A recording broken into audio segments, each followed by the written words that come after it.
And so today, this week, right now, this coming Sunday on June the 5th, you have two things that will be due, and that will be your dysrhythmia quiz and your cardiac rhythms and hemodynamic review that will be on the ATI platform.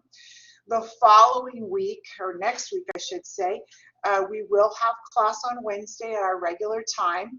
And then on that same week, you'll be having your first exam on June the 10th, which is Friday at 9 o'clock. And that exam will be covering modules 1 through 4.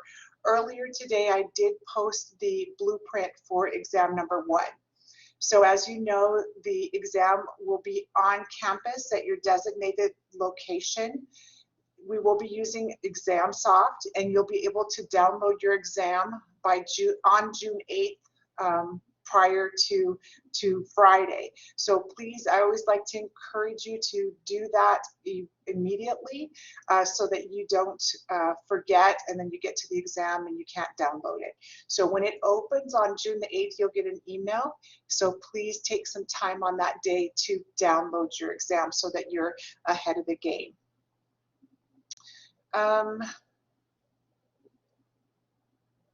I also want to remind you that in the module number 4, towards the end of the module, you'll find 4 links, embedded links that are going to help you strengthen your EKG strip confidence.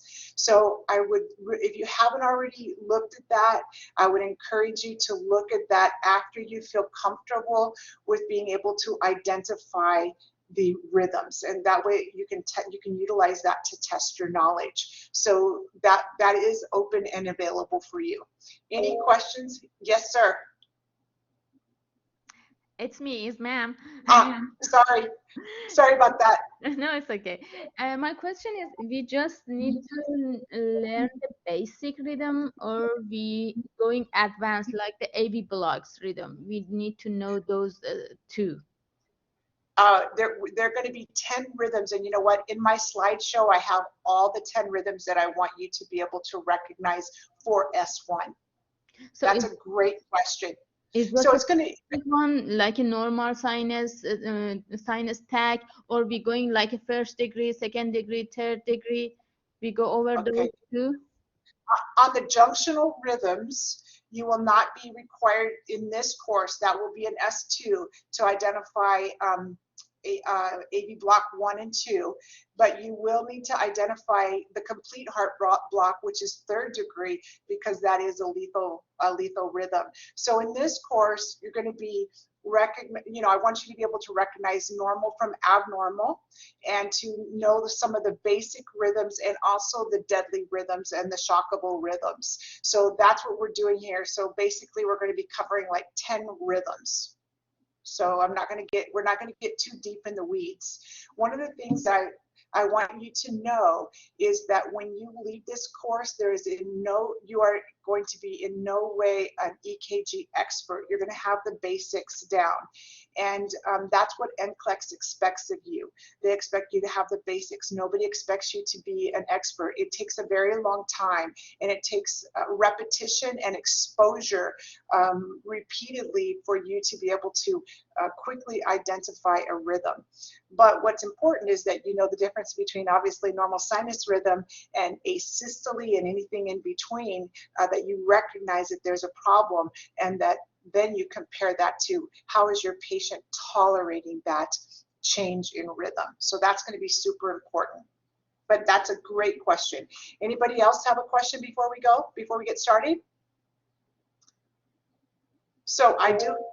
Yes, Emma. I just had a question about the exam time. On here it says 9 a.m., but I think for specific groups it's different. Am I correct? Golly, I have not. If we're going to divide the groups, yours says 14:30. Yeah, mine's also 14:30 as well. Okay, thank you so much for sharing that, because I need to go back to my email from Mrs. White because my understanding was that we were going to be having the exam as a whole. Our cohort for ABSN would be doing it as a whole, but I'm writing myself a note right now, and I will check that out. Okay. Unless there's something that thank you for bringing that up, and let me check into it, and then I will send you an email. And yours says 2:30 as well. So maybe it was a change in the exam time, since you guys are saying 2:30, and I just missed that, because that's what I have printed on the calendar. So that's what I went with for today. So let me check that out, and thank you for bringing that to my attention. So we have a lot of slides. I have a lot of slides today, so I don't want you to get overwhelmed by the slides. But so we have next Wednesday also to continue if we kind of run out of time. So I don't want you to get stressed about that. Hang on just a second while I pull everything together.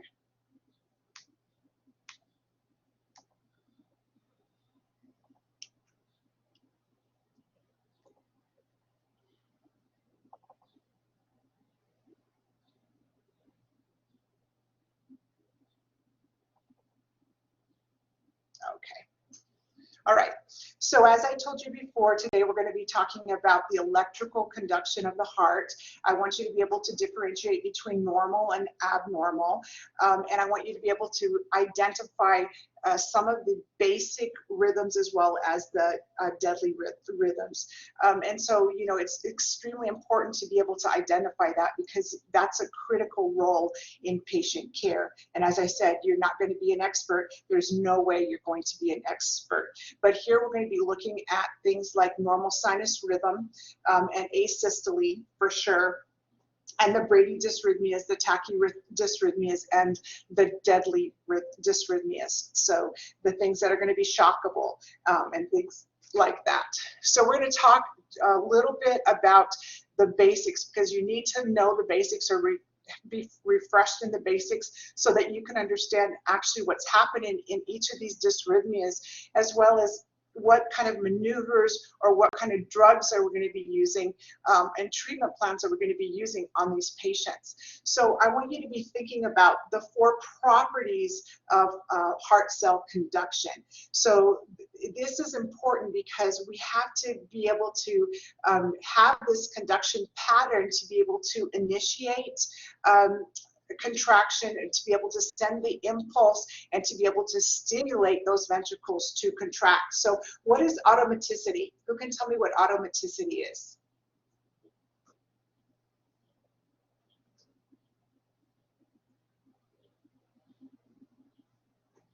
It's the ability for these cells to initiate an impulse spontaneously. So if it's not automatic, then it would be artificial. Like, for example, with a pacemaker. So if you don't have a pacemaker, I don't have a pacemaker. Our conduction is happening automatically, and it's that ability for the cells to initiate that impulse, and it happens spontaneously, and it happens continuously without any issues.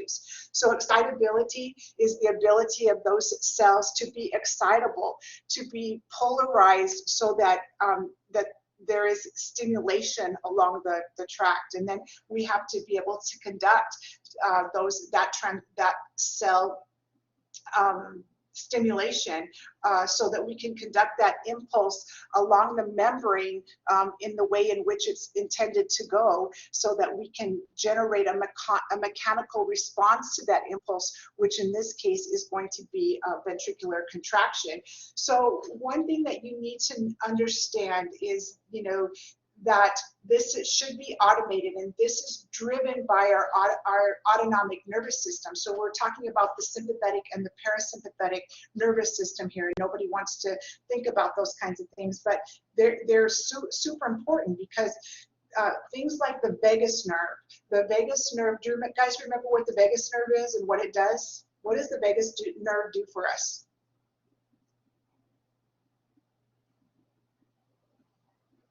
The vagus nerve slows down. It slows down its 10 heart. Tell me what that means, 10 heart.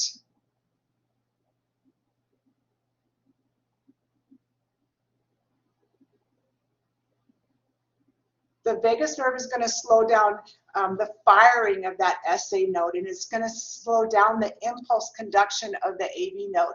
So we want that stimulation sometimes when we have something like a tachydysrhythmia, for example. We want that conduction to slow down. That's why we use some of the vagal maneuvers that we have so that we can slow down conductivity at the SA node and at the AV node. So the sympathetic nervous system is what's going to speed things up. It's going to increase the SA firing node, and it's going to increase conduction, and it's going to increase contractility. So you can think about your drugs and some of the drugs that we use that are going to manipulate that, either maneuvers or medications to speed up or slow down conductivity. Does that make sense to you guys? That's why this is important. So know, everything is driven, everything is integrated. No system ever stands alone. So our nervous system is what's going to help us to continue the normal rhythm of the heart, okay? So in the conduction pathway, do you guys remember the conduction pathway? Do you remember where does it start? Where does the conduction system start? Where does this spark occur?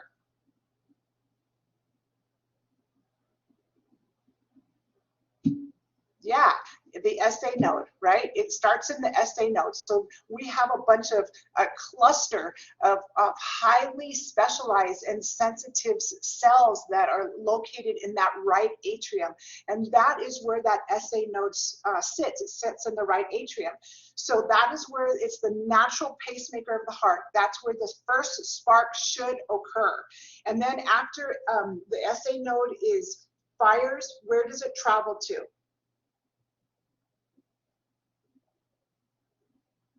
Where does that impulse travel to? It goes down to the AV node, right? So the AV node, where does the AV node sit?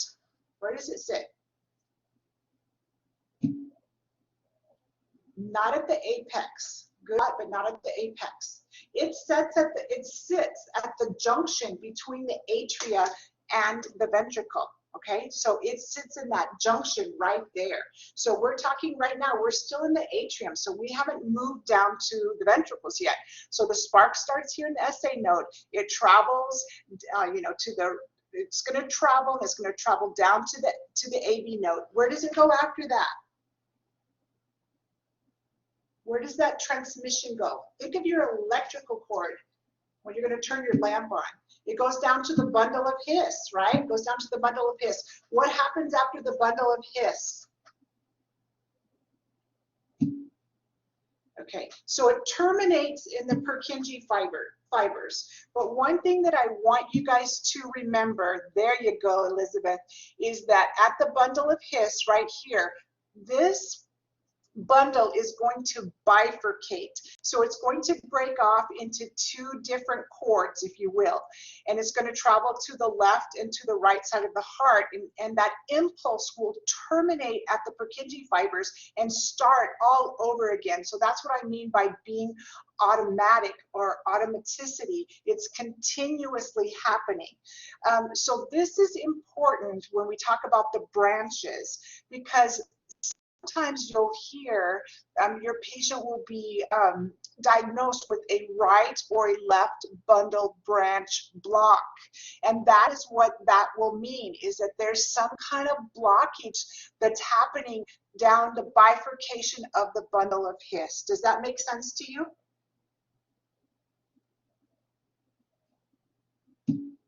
Okay, good, awesome. All right, so now let's talk a little bit about this terminology, and I don't want you to learn this slide or anything like that. The reason why I have this slide up here, and it looks kind of blurry to me, is that I want you to remember how important our electrolytes are on this conductivity, okay? So we're talking about potassium. We're always talking about potassium. We're talking about magnesium. We're talking about calcium. We're talking about sodium.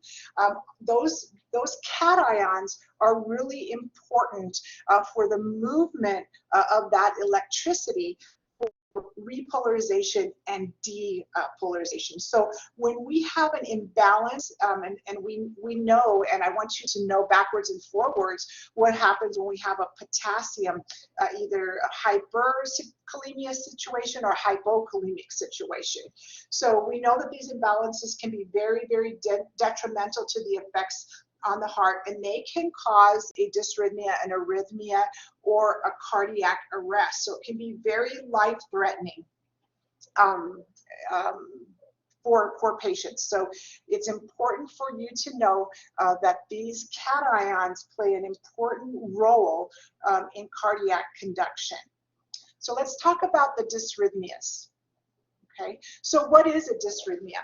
A dysrhythmia is a disorder, or it's a problem with either a formation of an impulse or a conduction of an impulse, or maybe both. So it goes back to one of my earlier slides when we talked about, being able to mount a response, to be able to send it, and to be able to stimulate. So that's what we're talking about here. Is there a problem with the formation of an impulse, the conduction down the pathway, or is there a problem with both? So we know that the SA node is the normal pacemaker of the heart. So what is a normal heart rate?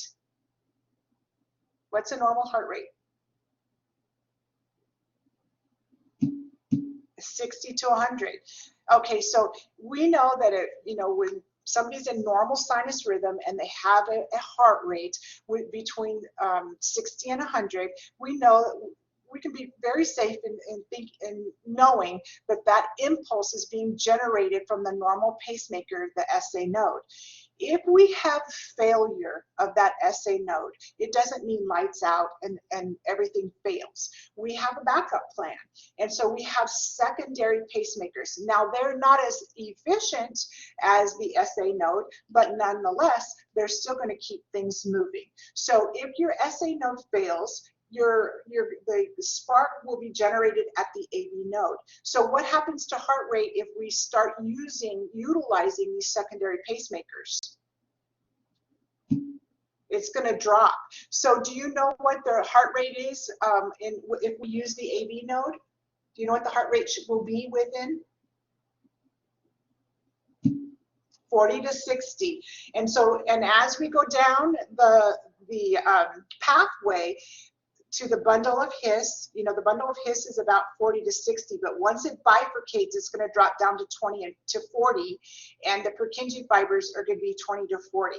So we're going to see a significantly decreased heart rate, which you could anticipate that your patient could be symptomatic with a change in heart rate, especially if they're utilizing the secondary pacemaker, correct? So we would consider that a Brady dysrhythmia. So this is just something that you probably, I hope, have already recognized, that a rhythm is going to be grafted out on EKG paper. There's many boxes, and I would want you to read about this. I'm not going to spend time on these basic things, what the boxes mean, what the sizes mean. Just know that there's small boxes, there's large boxes, and that's how we calculate time. So these measurements that you see here, this formation is a representation of that electrical activity that we've been talking about this whole time, from the beginning at the SA node all the way to the termination at the Purkinje fibers. So we're talking about depolarization and repolarization here. So what is the definition of depolarization? What's the definition of depolarization?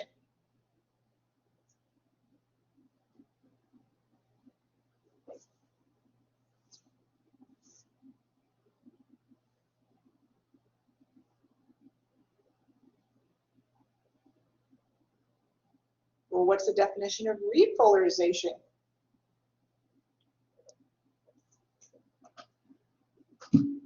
Okay, repolarization is relaxation. So remember, so contraction is depolarization. Okay, so if you, remember that if you think about repolarization as relaxation, R and R, you have to know that depolarization is contraction, okay? So when those ions move across the cell and the pressures change for a contraction to occur. And I'm not going to ask you about, you know, the polarization, the state, and all of those kinds of things.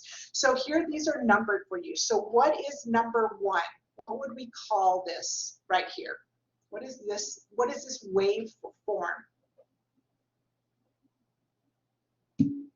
Okay, it's the P wave, and what does it represent? What does the P wave represent? Depolarization of what structure? Oh, I think somebody just told me. Hang on just a second. Yeah, so it's atrial, all right? So it is atrial depolarization. So we're talking about contraction of the atria. So what is number 2? It's the beginning of the P wave to the beginning of the QRS. What does that represent?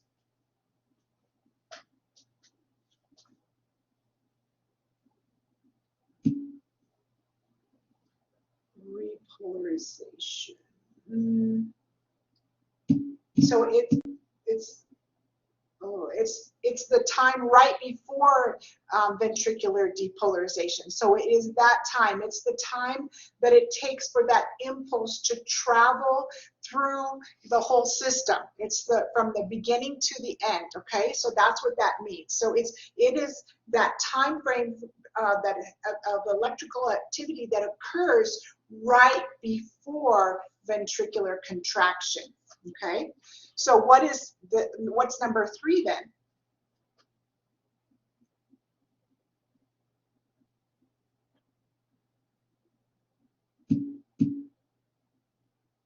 Is ventricular. Yes. So 1 is atrial, 3 is ventricular depolarization. So this line right here, this line against what everything is measured is called what? Do you guys know what that's called? This line right here. This is the isoelectric line. So everything is measured.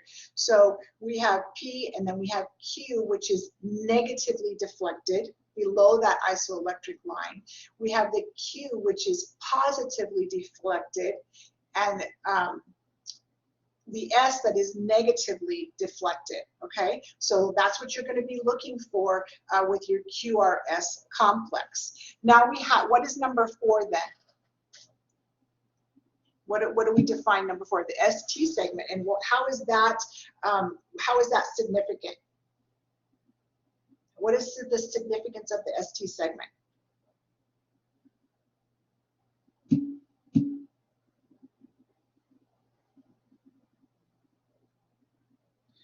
It's the time between the contraction and the relaxation. So it's the time between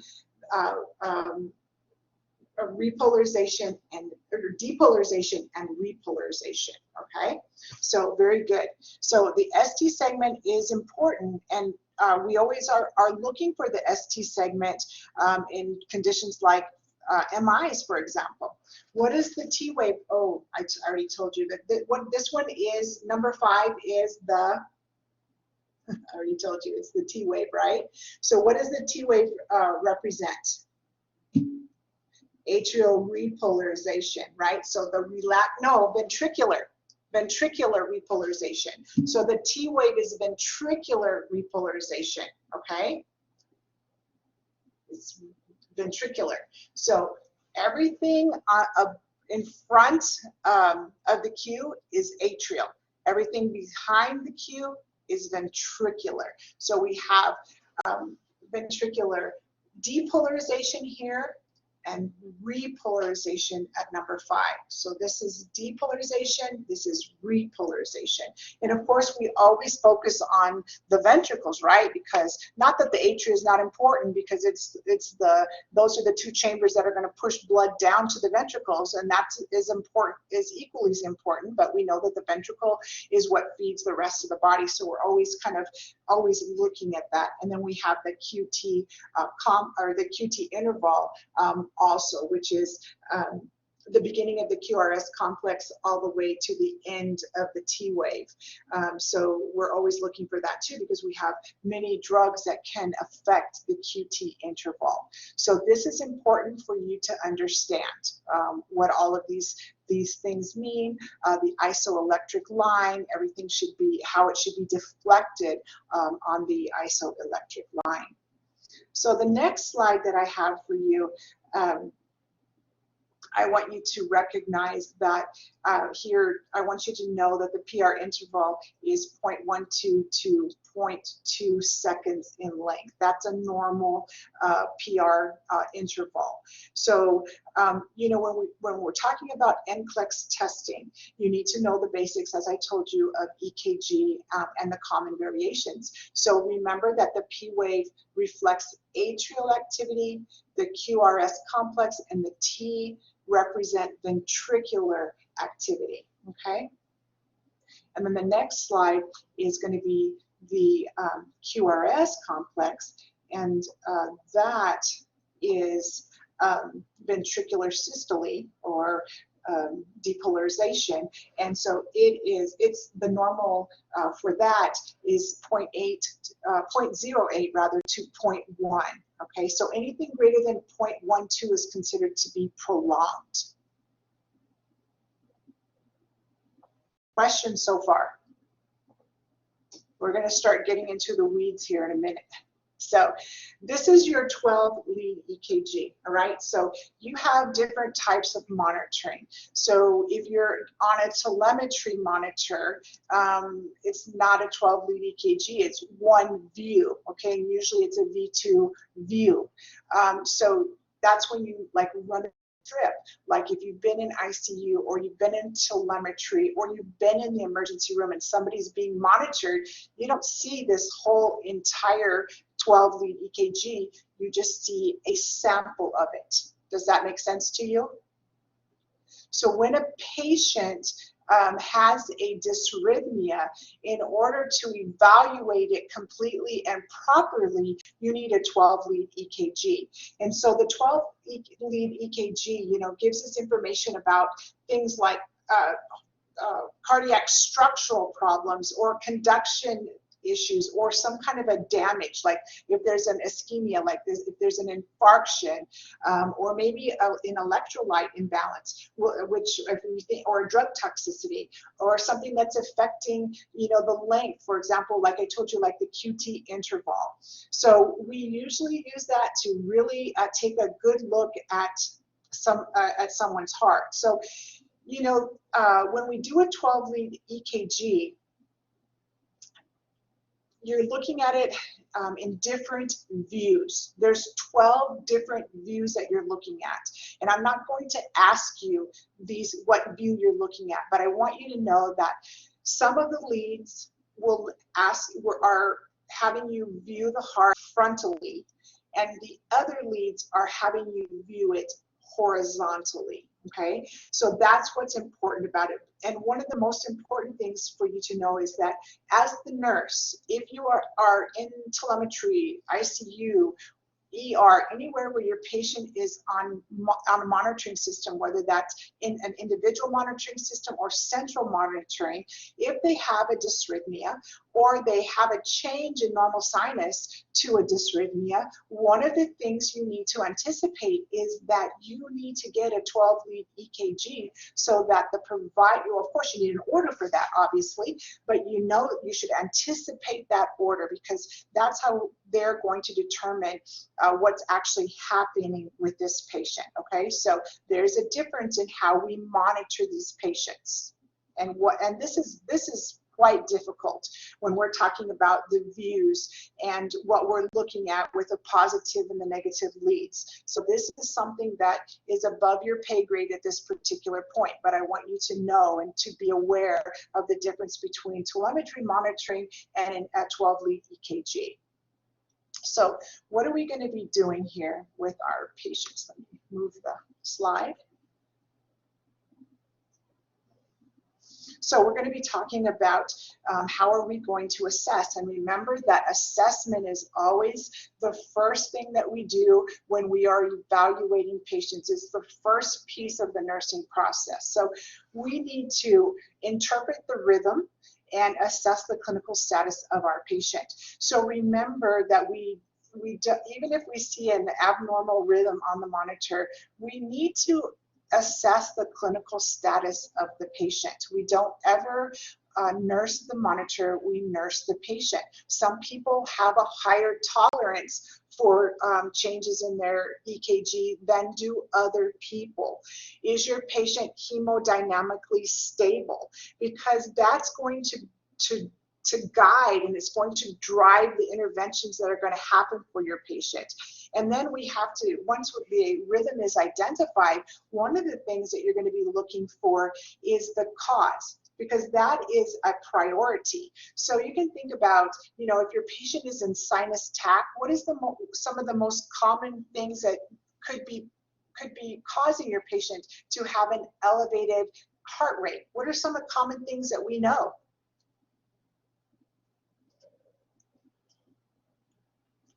Things like sepsis, pain, anxiety, don't forget temperature, okay? I'm sorry, go ahead. I said respiratory alkalosis, it could be, right? Yeah, exercise, things that are going to drive your heart rate up, okay? We also need to be thinking about, is there any electrolyte disturbances that can lead to an life-threatening dysrhythmia? So what is the most common reason why we have a T-wave depression? What does the patient usually have going on with them when we have a T-wave depression? Which means that it's an MI, right? And an infarct. So we know that T-wave is going to be negatively deflected. That means it's going to be below the isoelectric line instead of above it. It's going to be inverted. So what does a flattened T-wave represent? What kind of electrolyte imbalance? High HYP what? Hypokalemia. What does a peaked T-wave represent usually? Hyperkalemia. So those are things that are important for you to know. And we already established that when we have an elevated ST segment, it usually indicates some type of myocardial damage, okay? So always remember that you are going to nurse the patient and not the monitor. So I don't know if you guys have listened to the embedded lecture, but every semester I hear this, so I'm just going to say this ahead of time. There's many ways to skin a cat. I think in the embedded lecture, Dr. Shamas tells you maybe a slightly different way than I have listed here. You can do it any way that you want to do it, whatever makes sense for you. So one of the things I'm always looking for, the first thing, these are the kind of the steps that I go through, is that I want to know, is there a P wave before every QRS? Because if there's a P wave, then that tells me that, what information does that give me? If there's a P wave, that tells me that what structures in the heart is working, what structure? The atria is working, right? And is there a QRS behind every P wave? That's what I'm looking for. And then I'm going to measure that PR interval. And I might measure the QRS and the ST segment and the QT segment. Those are the things I'm going to be measuring. And I'm going to be looking for regularity versus irregularity. And I'm also going to be looking at that T wave, and I want to know if it is, and I'm going to be looking at the ST segment, and I want to know, is that T wave present? Because that's really important, because that is the time when the heart should be relaxing and recovering, and there should be a positive deflection. But if it's inverted, then I start to get nervous about that. And I'm going to determine the heart rate, and I'm going to interpret my EKG. So these are some of the steps that you can use. You can use, like I say, you can use whatever it takes for it to make sense to you. Okay? Determining heart rates. So, you know, of course, the most accurate way of determining heart rate is to look at count the R waves for 1 full minute. But most people don't have time to do that. Most people don't do that. So they do a 6 second strip, and they count up from R wave to R wave. So you can see that this is not 1. This is 1. Okay, this is from R to R. So if you count all of these going forward, you can see that your heart rate is what?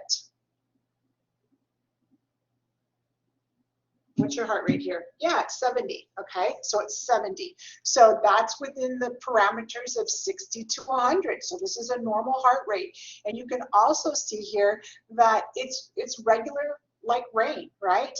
There's no irregularity from beat to beat. This is a pretty regular rhythm.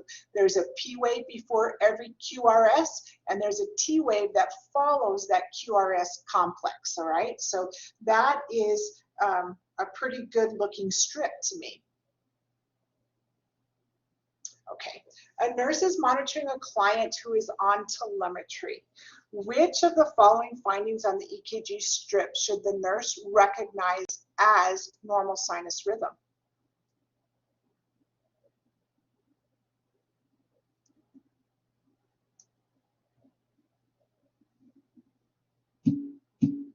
Yeah, there's a P wave before every QRS. These are both wrong, and we do not, and the T wave is not inverted, it's positively deflected, okay? So learn these are, you know, I tell you all the time, I don't want you to memorize. There are certain things you need to memorize, and these numbers you have to memorize. You just have to memorize them. So, so that you'll know what they are. So is there a P wave before every QRS? Because when we get to the atrial disorders, you're going to find that there's not a P wave in front of the QRS. And so that's why that's important. Okay, so we already established that the SA node fires at 60 to 80 beats per minute, and it follows a normal conduction pattern. That's what normal sinus rhythm is, and that's what everything else is measured against, is that normal sinus rhythm. So we're going to talk a little bit just about dysrhythmias. And again, dysrhythmia is a disorder of the impulse formation or conduction or both. So the first one we're going to talk about is sinus brady. What's the definition of sinus brady? Sinus bradycardia. What's the definition of it? Okay. What's the definition? Who else can say can tell me? Where's the impulse firing from?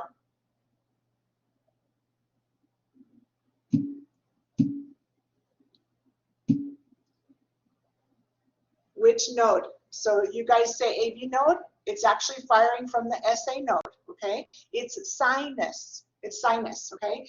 So it is coming from the SA node, but it is firing below 60, all right? It's firing below 60. That is the definition of sinus bradycardia, all right? But the rhythm is regular. You can see that it's a slow rhythm. Obviously, look how long it takes to get from this wave to this wave to this wave. So this is a heart rate of 30, which is probably pretty significant, but the rhythm is regular. There's a P wave before every QRS, and everything has a normal shape and a normal duration here, okay? So why do we get excited about sinus bradycardia? Well, I would be excited personally about a 30. I would be excited. But when should we get excited about a 30?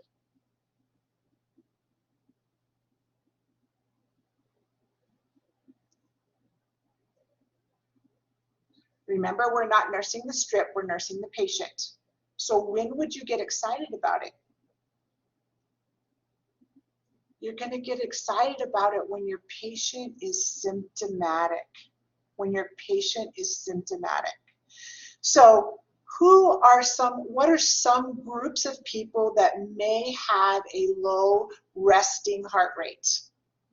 Who might have a low resting? An athlete might. Somebody with a well-conditioned heart. Somebody who does aerobic exercise. You don't necessarily have to be an athlete, but athletes are people that have a low resting heart rate. Anybody who exercises, does a cardiac workout. Who else? What other groups of people? Okay, an elder.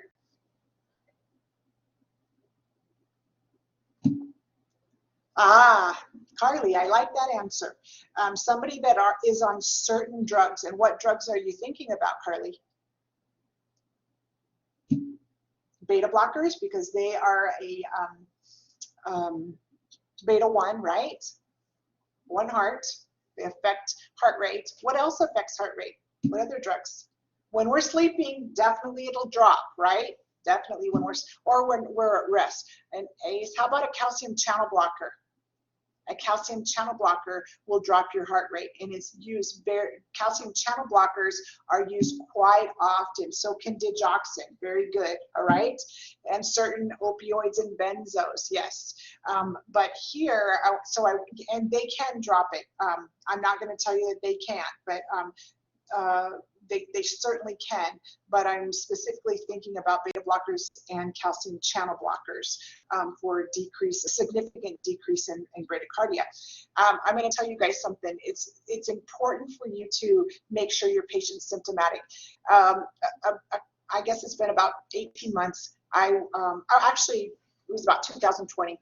I had a double knee replacement, and I went for my evaluation, and I was there with one of my kids, and we were talking, and they were taking my vital signs, and people kept coming in and taking my blood pressure and my pulse, and I didn't think too much about it until somebody came in and said, "Ma'am, we're going to call EMS."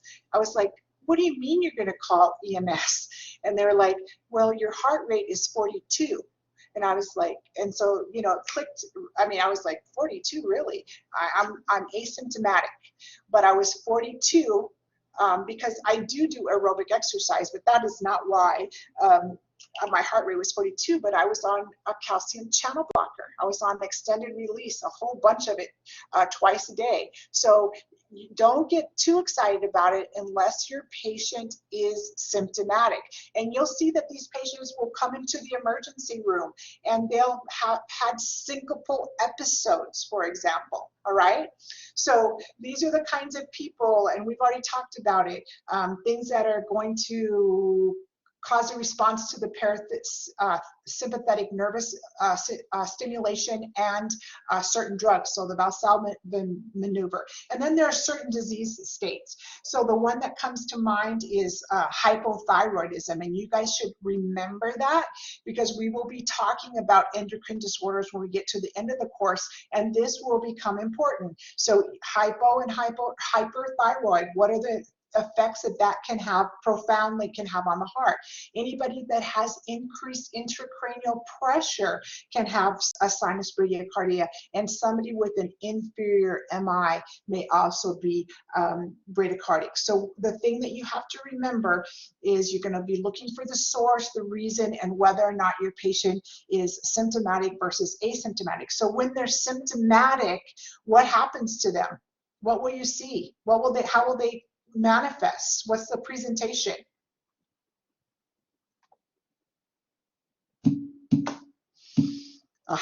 Syncope, pale, cool skin, fatigue. What else?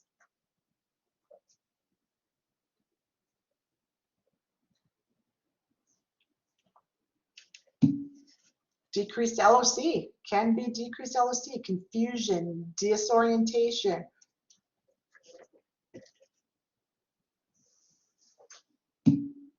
Dizziness, shortness of breath. Okay, so tell me, you've hit them all. So tell me, why is that significant? What is it that's happening to your patient? Do you recognize this? Okay, so I want you to think, broader. Okay, I want you to think broader. What's happening here to this patient? Low perfusion, decreased perfusion, right? So just like when we talked about shock and we talked about along the whole, pathway of modules 1, 2, and 3, our umbrella has been decreased perfusion.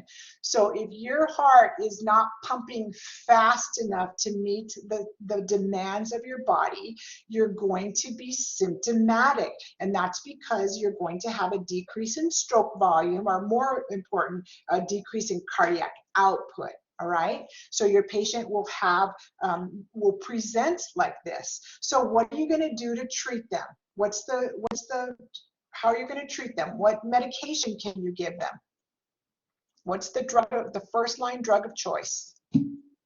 Atropine, oxygen too. Atropine is the drug, but oxygen also, right? Because we want to increase oxygen carrying capacity, right? What else are we going to do long term for them?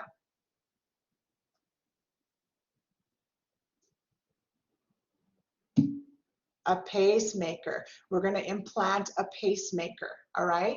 And also if it's caused by a drug, like in my case, I had to back off of my calcium channel blocker. Instead of taking that much calcium channel blocker twice a day, I only take it once a day now.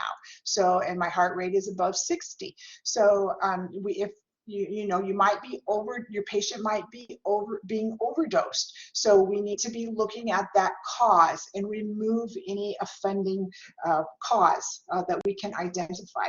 So if your patient gets a permanent pacemaker, this is what you will see underneath the skin, okay, when you palpate it.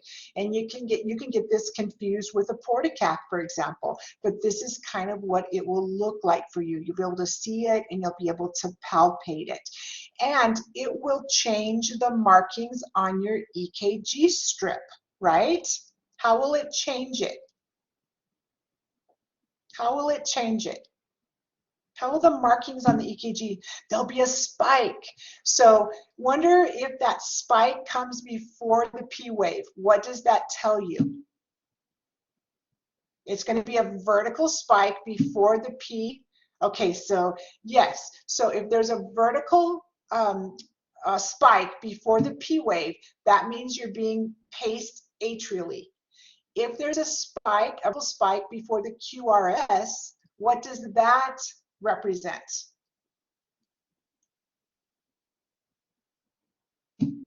Ventricular pacing. So can you have a vertical spike before the P and before the QRS?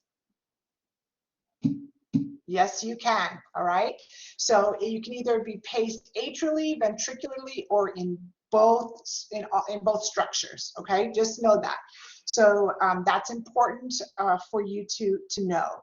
All right. A rapid response was called on a patient with a heart rate of 30. After assessment, the provider orders atropine 0.5 milligrams IV push. The nurse monitors the patient for the following parameters after medication administration. Select all that apply.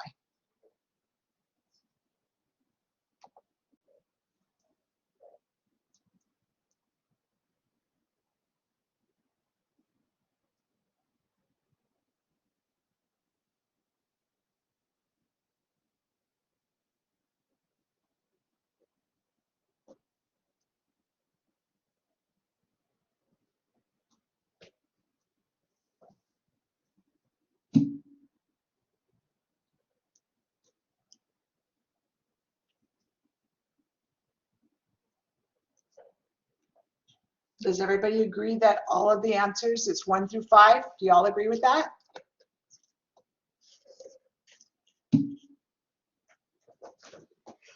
Okay, so the answer is 1, because atropine can affect urinary retention. Okay, it can cause urinary retention, or it can make urinary retention worse. So you need to always be monitoring urine output.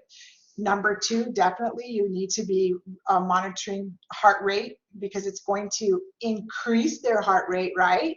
So you can move from a bradycardic situation to a tachycardic situation.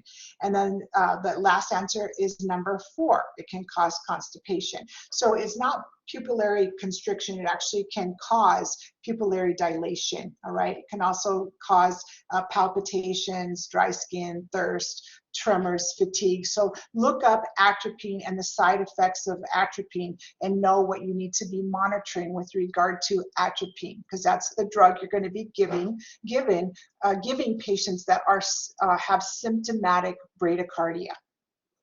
Okay, now let's move on to sinus tach or sinus tachycardia. What is the definition of sinus tachycardia?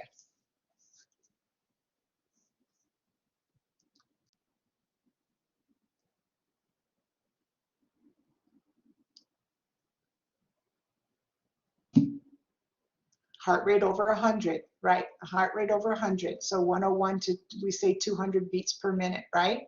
So we have a very fast heart rate here. So 1, 2, 3, 4, 5, 6, 7, 8, 9, 10, 11, 12, 130 beats per minute.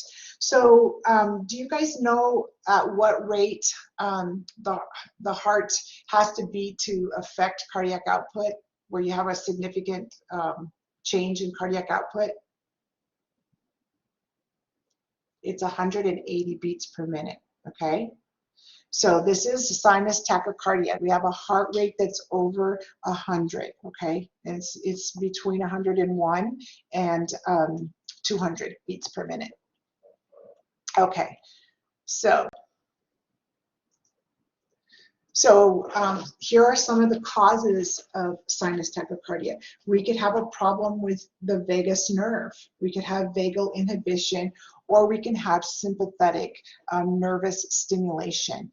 And sinus tach is associated with some physiologic and psychologic stressors.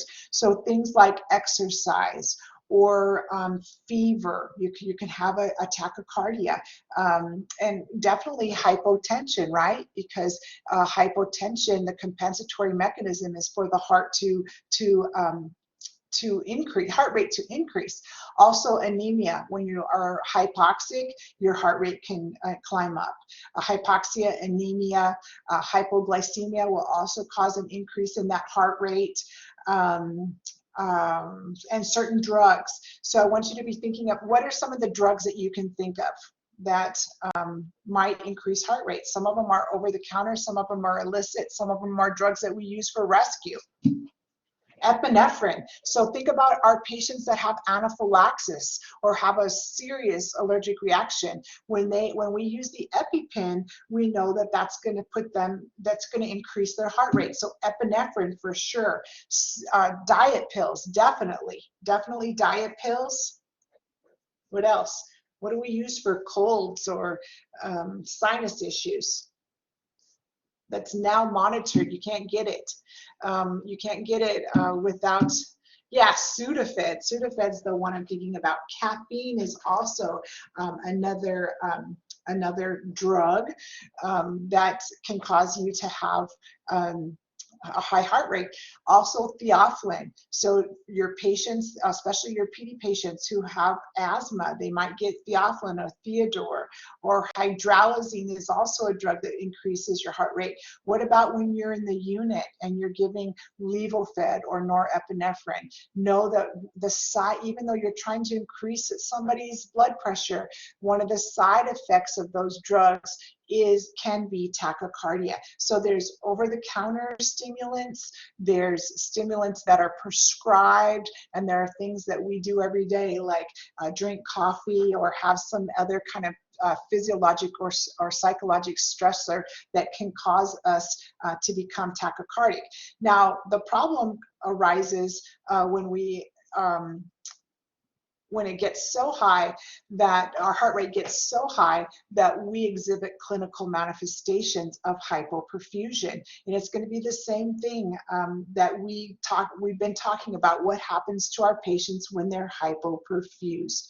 They can become dizzy, they can become dyspneic, they can experience hypotension because they have a decrease in cardiac output, and they are definitely going to have an increase in myocardial oxygen demand when their heart rate is is very elevated. Okay, so if you have a patient that has angina or has angina and has coronary artery disease or an acute MI, you'll see sinus tach in those kinds of patients. So we have to be very careful with patients that have CAD because they're going to experience angina because they're going to have a decrease in cardiac output, and their coronary arteries are going to be hypoperfused. What do we do with patients that have sinus tachycardia? What's some of the things that we can do that are non-drug related? The vagal maneuver. What does that mean, Elizabeth? What's a vagal maneuver?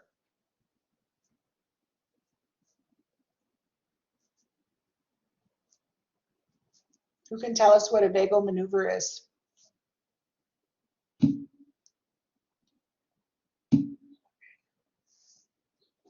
Okay, into a tube, right? Okay, very good. You can, and let me just go to, well, I don't have it on this next slide, but I'll go to the next slide.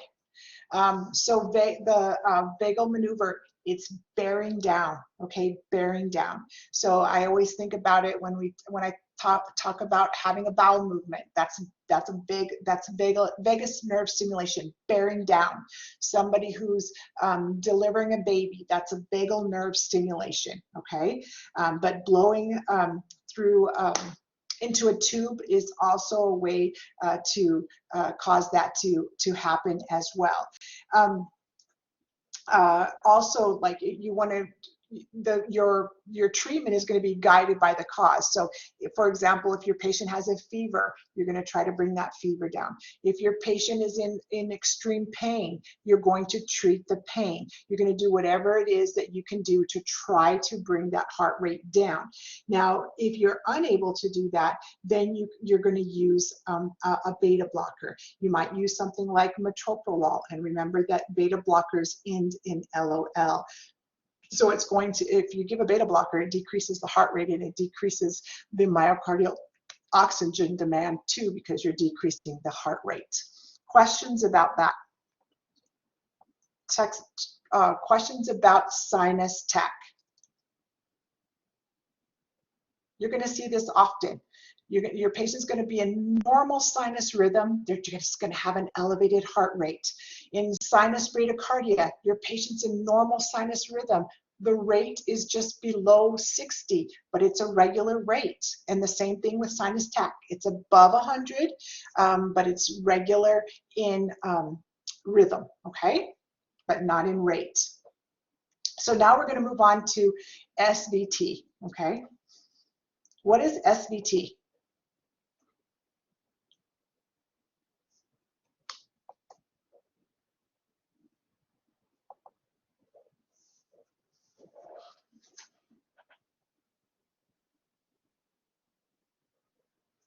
Where is this happening at? Where is supraventricular tach happening? Where is it happening? Supra means above, right?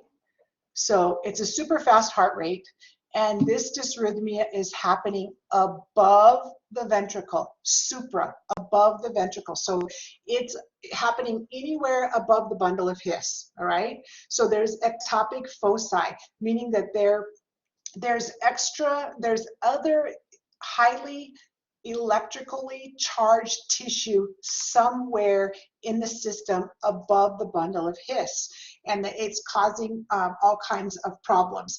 And SVT is hard to identify. It's sometimes hard to identify even on 12-lead EKG. So what is the heart rate? What is the heart rate for SVT?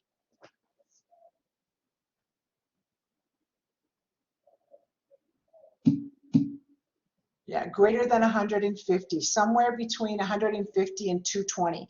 Please look up those rates that Lewis tells you. Please look up the rates, but it's somewhere above 150. And remember, I told you that above 180, we really are going to be having problems with ventricular filling time. So these, and with SVT, you can have, it can either be the rhythm, of course the rate is going to be very, very high, and the rhythm can be either regular or just slightly irregular. Most of the time you're not going to see a P wave with this because the P wave is hidden in the T wave. It's going absolutely so fast that you can't actually see it. And the PR interval is going to be shortened. And usually the QRS complex is normal in size, okay, when you're measuring that. So just know that SVT is something that happens, that is a rhythm that happens really, really fast. So you can see here that this is, when we talk about SVT, we're talking about a re-entrant phenomenon where usually sometimes a premature atrial contraction, which we're not talking about in this course. We're talking about PVCs, but not PACs. But if we have premature atrial contractions and there's a run of them, sometimes a patient will go into supraventricular tachycardia. So the reason why we call it paroxysmal is because there is a very abrupt onset, so it happens really fast and it terminates really fast as well. So it's a very short duration, usually speaking. So some of the things that are associated with SVT are overexertion, stress, deep inspiration, certain stimulants, coffee, tobacco, things like that, okay? Now, we do know that paroxysmal supraventricular tachycardia is associated with rheumatic heart disease. We also can see it in our patients that have digitalis toxicity if they have coronary artery disease or they have some heart failure. Okay, so just those are some of the things that cause SVT. And of course, if you're running that fast, you are going to definitely have a problem with perfusion, and your patient, patient's going to experience those things of hypotension, dyspnea, angina, all the things that we know that are associated with hypoperfusion.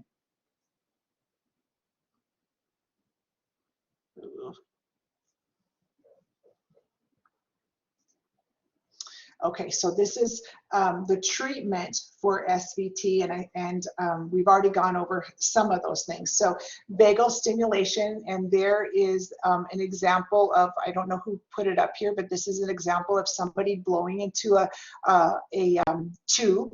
You can also do a carotid sinus massage, and you can also ask your patient to cough. That increases pressure as well. So vagal stimulation, coughing, Valsalva, carotid massage. So the first line treatment for paroxysmal SVT is adenosine. So we give adenosine, and hopefully the patient will convert to a normal sinus rhythm. So this drug, adenosine, has a very short half-life, so usually patients will tolerate adenosine very well. We can also use IV beta blockers. We can use cardizem, for example, which is a calcium channel blocker, and we can also use amiodarone, which is an antidysrhythmic, all right? So if these things don't help the patient, then we have to do direct current cardioversion. So do you guys know what cardioversion is? And we wouldn't do this unless our patient is hemodynamically unstable. What's cardioversion? Shocking the heart, right? We're trying to shock, it's an synchronized electrical impulse. It's delivered, and the whole purpose of that is trying to convert that rhythm, And so if our patient is hemodynamically stable, we can do a direct current cardioversion for them, okay? Questions about paroxysmal SVT?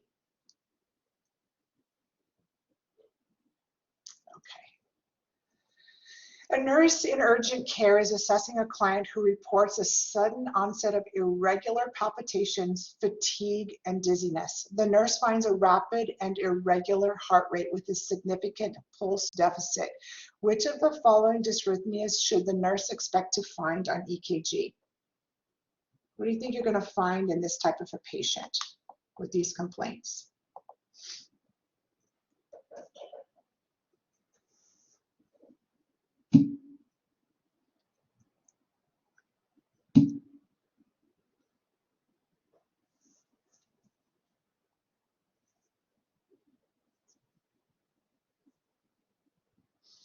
Who do you guys agree with?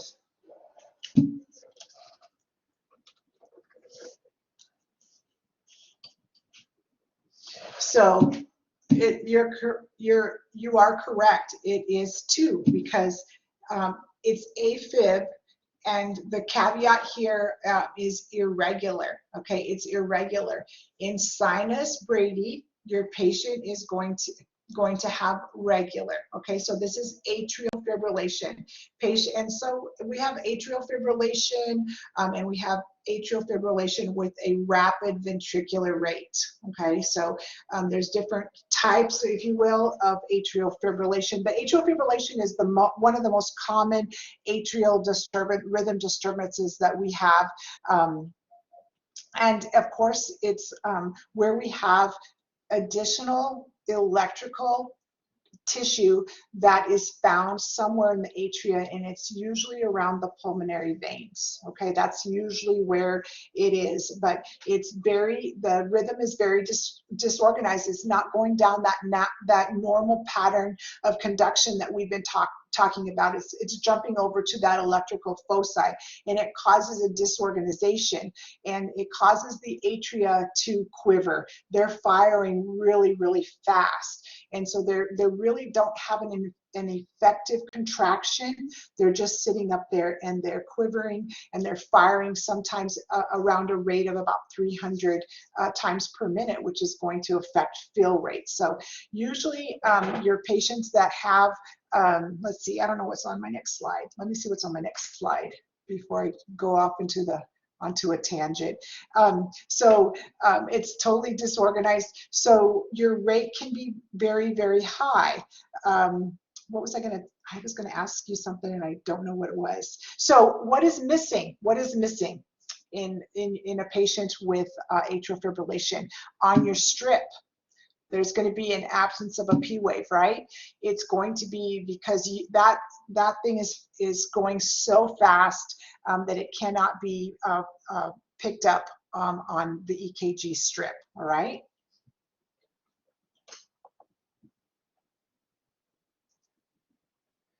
So you can have different types of atrial fibrillation. You can have paroxysmal or you can have persistent atrial fibrillation. They are both not a good thing. They're going to be treated differently. What does the paroxysmal or persistent atrial fibrillation put your patient at risk for?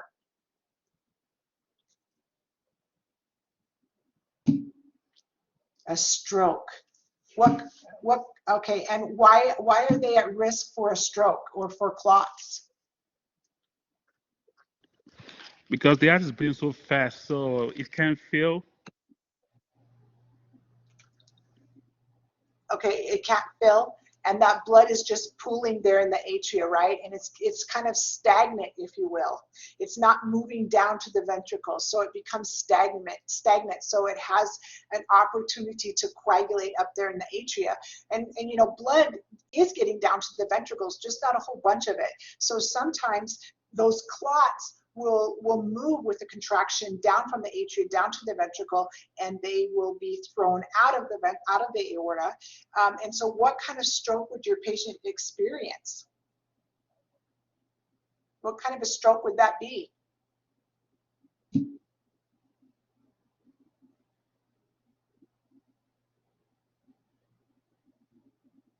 Who agrees with? Yeah, an embolic stroke, right? So that would be a clot formation. A clot that formed that is now moving is an embolic stroke, okay? So it's a clot formation. Now, a hemorrhagic stroke occurs when there's a rupture of a vessel and blood spills out, and we think about that in the brain, where we've had a rupture of a vessel and blood is spilled out and caused damage within that brain tissue. So paroxysmal is atrial fibrillation that begins and it spontaneously ends, whereas persistent is defined as atrial fibrillation that lasts more than 7 days. And I told you it's one of the most common dysrhythmias. The prevalence does increase with age. It also increases if you have underlying heart disease or you have underlying disease processes or stressors. And there are lots of things that contribute to atrial fibrillation, like obesity, apnea, things like that. So people that have rheumatic heart disease are at higher risk. People that have coronary artery disease, anybody who has a cardiomyopathy or hypertensive heart disease, all these patients have an increased risk for atrial fibrillation, heart failure, pericarditis. Other things are things like alcohol, intoxication, caffeine, electrolyte disturbances, a lot of stress, and anybody who's had heart surgery. So that kind of encompasses just about everybody, wouldn't you say? So, that's why it's one of the most common dysrhythmias that are known. And it's a pretty scary dysrhythmia too. It makes your patient feel really bad because they are going to, what's going to happen to cardiac stroke volume and what's going to happen to cardiac output. What's going to happen to those things? They're going to drop. You're going to have low perfusion. You're not getting enough blood down to those ventricles, so that affects stroke volume, and you can't get it out to the rest of the body, so that is going to affect your cardiac output, which is the amount of blood that is ejected over a 1 minute period of time. And you have ineffective atrial kicks because we just lose that atrial kick because of that, especially if we have a rapid ventricular response. So that's atrial fibrillation with RVR. Let's see.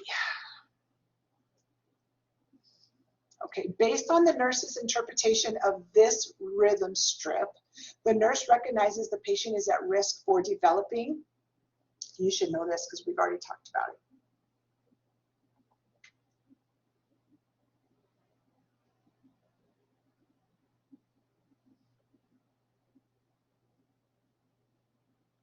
What is this rhythm?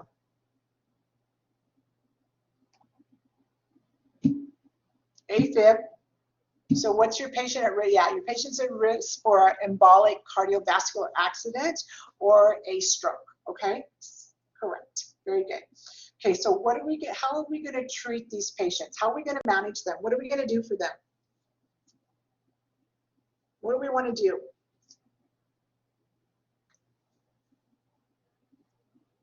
Do you know how to treat them? Okay, so we're going to, we want to slow down, especially if the patient's heart rate is elevated, which is rapid ventricular rate. We want to give them medications to decrease the ventricular rate. So we would give them either a beta blocker, we would give them a calcium channel blocker, we could give them digoxin, that'll slow it down. And then we want to give them something that's going to convert them to sinus rhythm, which is amiodarone.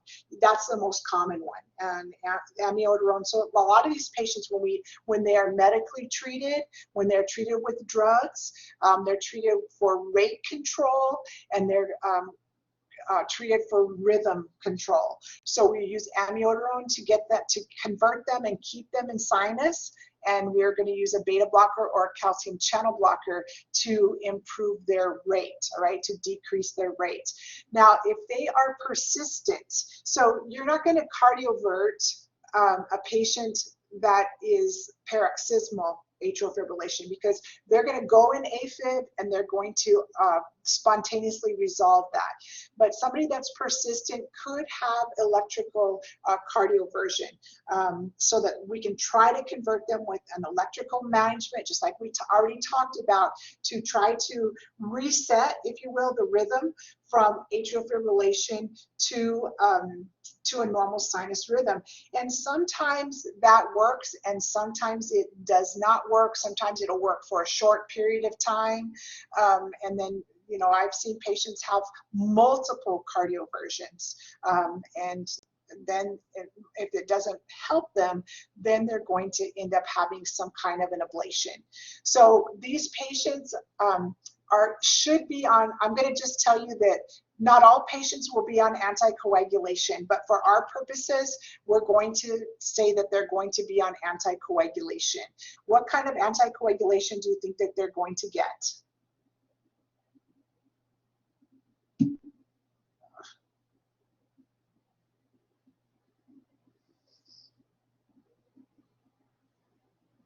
Does Lewis tell you that it's Coumadin or warfarin?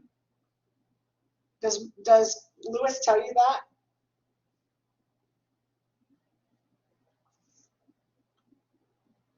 Who can tell me? Yes? Okay. So, all right. So that's not the current practice these days. Warfarin is not the current practice for atrial fibrillation. We use other drugs, direct acting anticoagulants. So the DOACs, which are Eliquis, which are Xarelto. Have you heard of those two drugs?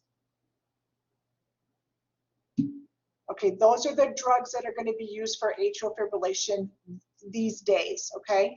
We're going to use warfarin for our patients that have gotten a valve replacement, a mechanical valve replacement, but in these patients, we're really going to use a DOAC, so I don't want you to be confused about that, which is Xarelto and Eliquis. And it depends on your risk analysis. So we use something called the CHAD score. And I'm not going to test you on this, but I want you to know this because you're going to get out in clinical practice and you're going to say, oh my God, my patient isn't on anticoagulation.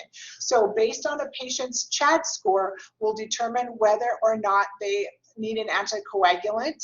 And that would be a risk associated with being having the patient throw an embolic lesion. So not everybody gets anticoagulated. So if you're in the hospital and you're newly diagnosed, you're going to start off probably with heparin, and then you're going to be bridged to an oral anticoagulant. So you would start off with heparin, you'd be bridged to Lovenox, and then you would start on an oral anticoagulant. So just so you know.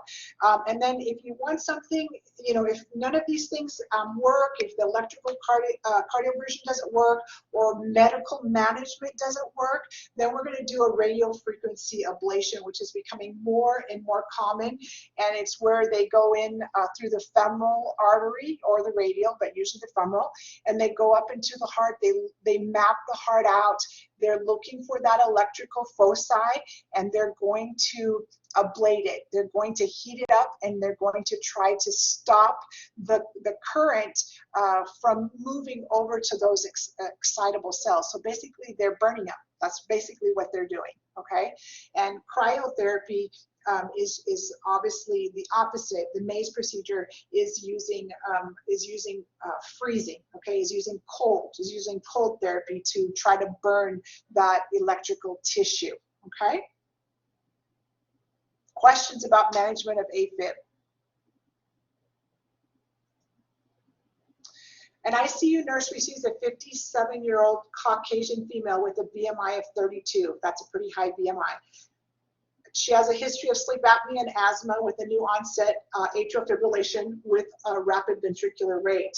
The nurse anticipates that the provider will order the following medications for this patient. Select all that apply.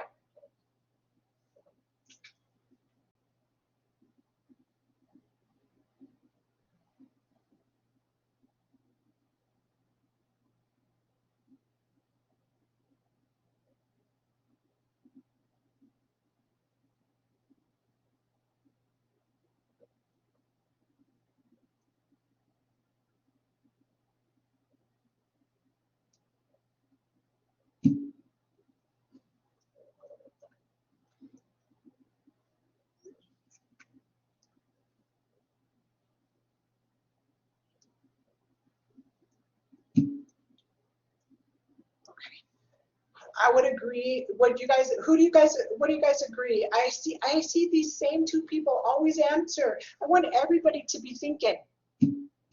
Yeah. So the answer is 2, 4, and 6. Okay. I would be very cautious in using number 2 and number 5 together. I've seen aspirin as a no. Yeah. I would be very I would be a little bit afraid.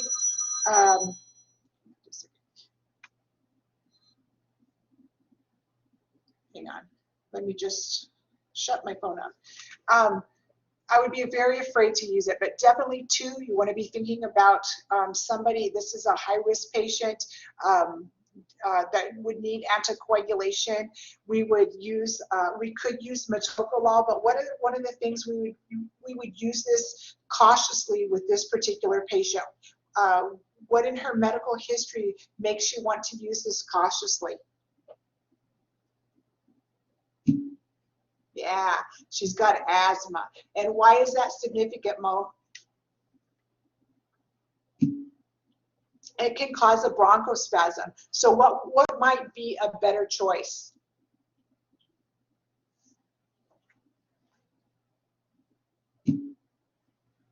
That's still a beta blocker, right? What other drug class might be better?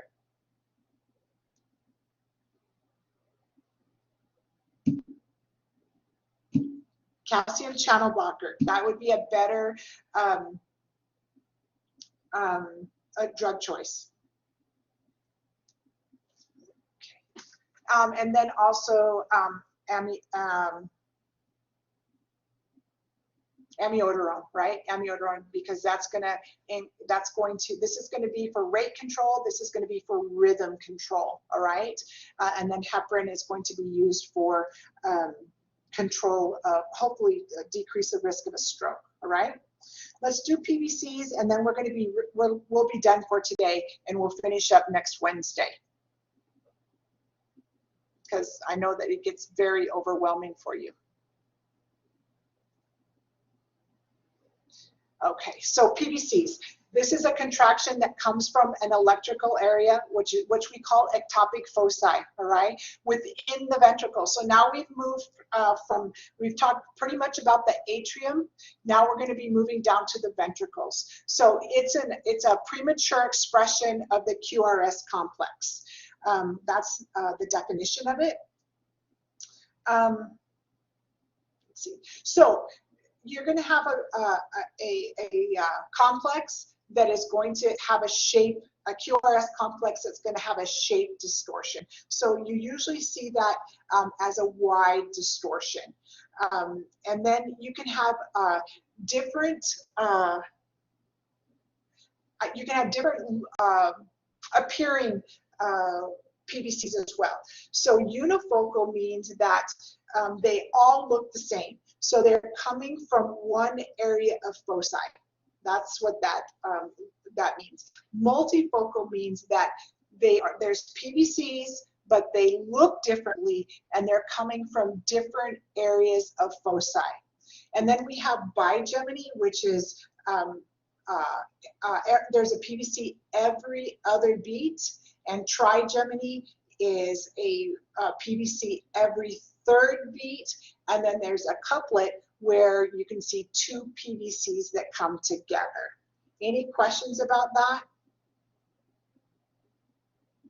So you'll see that the QRS complex will be kind of wide and bizarre.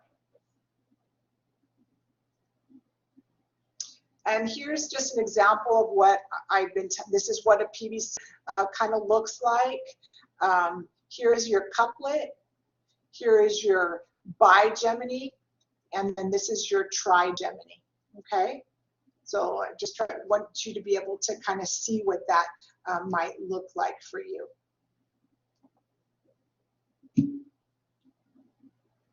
Oh, you can't? Is my pointer not on?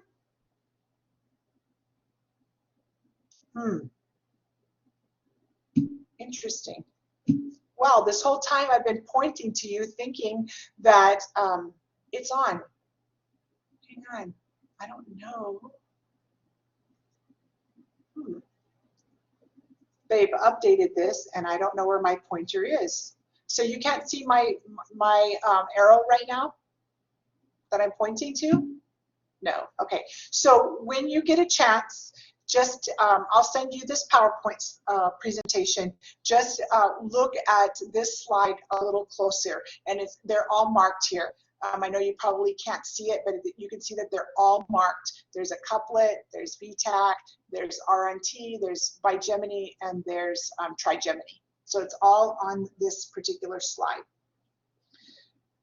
So PVCs are, a lot of times they're benign. Okay, they are benign. They're associated with stimulants like alcohol and coffee and nicotine and certain drugs, like drugs that you take for asthma, for example, epinephrine, all kind of electrolyte imbalances, any kind of heart disease. So usually PVCs are not harmful if you have a heart that's within that's a normal heart, that is a well-conditioned heart. But if you have a diseased heart, like and have had an MI, for example, or you have mitral valve prolapse, or you have some kind of coronary artery disease, or you have a cardiomyopathy, then you may have problems because you'll have a cardiac output reduction. So that's, normally we don't get too excited about PVCs, especially if they're unifocal. They're not very often. It's when they start, becoming bigeminy and trigeminy, and they start lining up, that we start becoming kind of nervous about that. So we're not going to do too many things if your patient is hemodynamically stable. But we can use some drugs like beta blockers. Once again, we can use amiodarone to treat these patients as well if necessary. And this will be our last slide of the day, which is 41. A patient has a diagnosis of acute myocardial infarction, and his cardiac rhythm is sinus brady with 6 to 8 premature ventricular contractions. The pattern that the nurse recognized as the most characteristic of PVCs is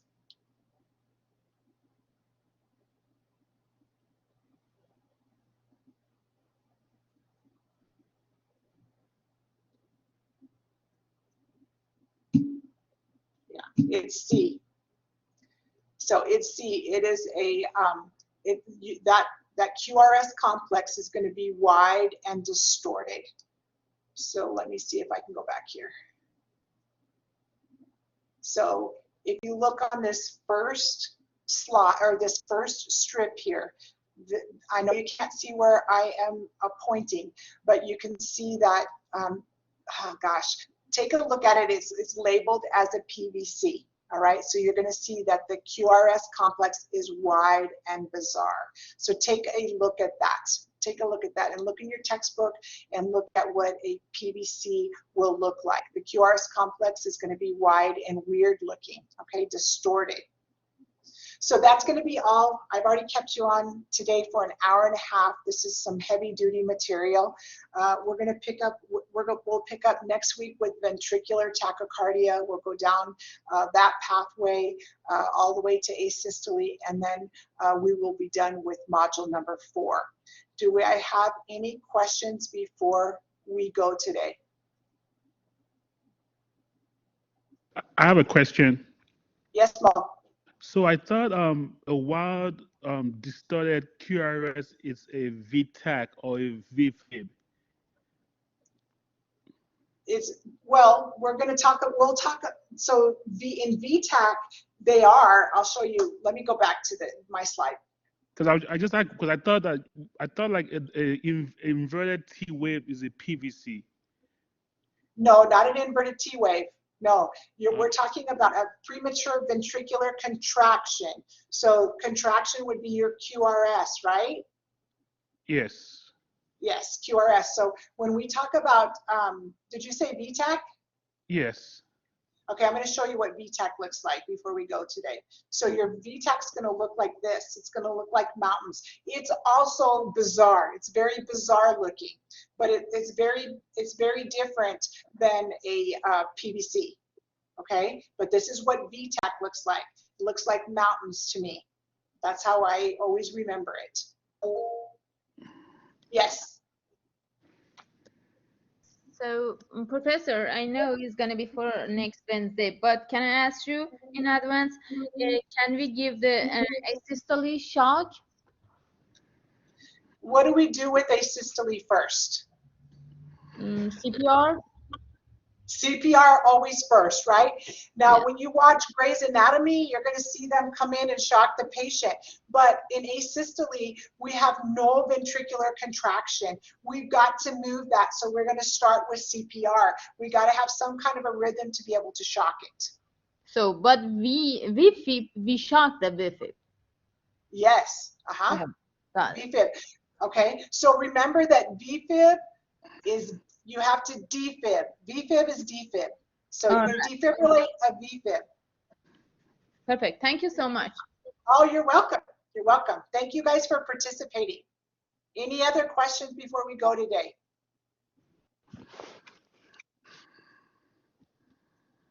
Okay, guys, I'll see you on Wednesday. Have a good rest of your week. Please reach out if you have any questions, okay?